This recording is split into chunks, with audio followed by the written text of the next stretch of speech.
Welcome to Magician Monday, where I'll spotlight up-and-coming magicians and their effect. If you'd like to be featured on Magician Monday, please send me an email with the effect that you'd like to be reviewed. What's up, YouTube? This is Damon, aka the world's worst magician, and today's featured magician will be Zachary Tolstoy and his effect Gone in 60 Seconds. So if you're not familiar with this one, I'll leave a link in the description to where you can view the trailer and or purchase this one. But the rundown is that you take a box shown empty, have the spectator pick a card. You then take that card, put it in the box, and close the box. Then, as you go through the motions, what's going to happen is you will now show that the box is empty and the prisoner has escaped. And then you take your two key cards, and while you are fanning the deck, boom, you show the two cards, and then what will happen is now they will have a third card in between them, and it will be the spectator's card.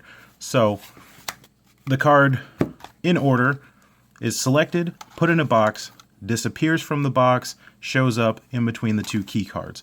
So as always, let's get started with the negatives. Really, I don't have any.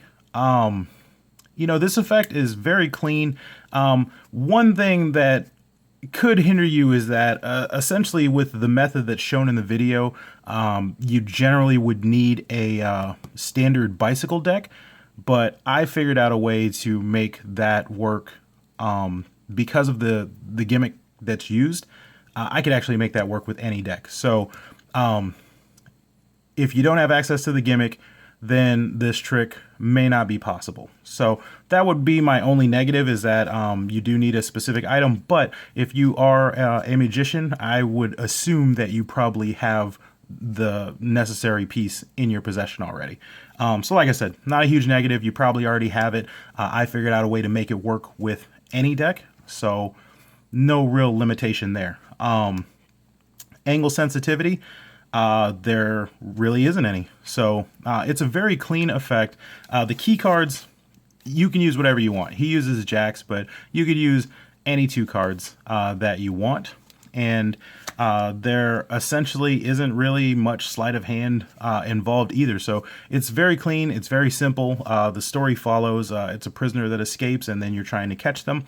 So I laughed because at first I actually thought I came up with an effect called To Catch a Thief, and it's very similar to this, but I use a sandwich, and it's not the same effect that he uses. So just kind of crazy how magicians' minds work on the same path, right? When you're going through your progressions. Anyway, this is a very clean effect, and like I said, it's very simple to do. It's straightforward, and you should be able to pick this up and run with it in no time.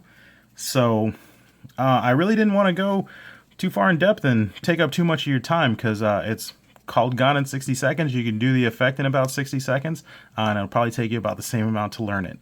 So it's very straightforward. The directions are clear. He's a very young magician, but he's already coming up with good effects. So props to him. And like I said, I'll leave a link in the description to where you can pick this one up. And yeah, I think that's everything I got. So again, this has been your look at Gone in 60 Seconds by Zachary Tolstoy. All right, see ya. Well, I hope you liked that review. And if you have any questions, magic tricks, or decks that you want to see reviewed, go ahead and leave a comment down below, and I will get back to you as soon as possible. As always, I would greatly appreciate it if you would click that like button and subscribe for any future reviews. All right, see ya.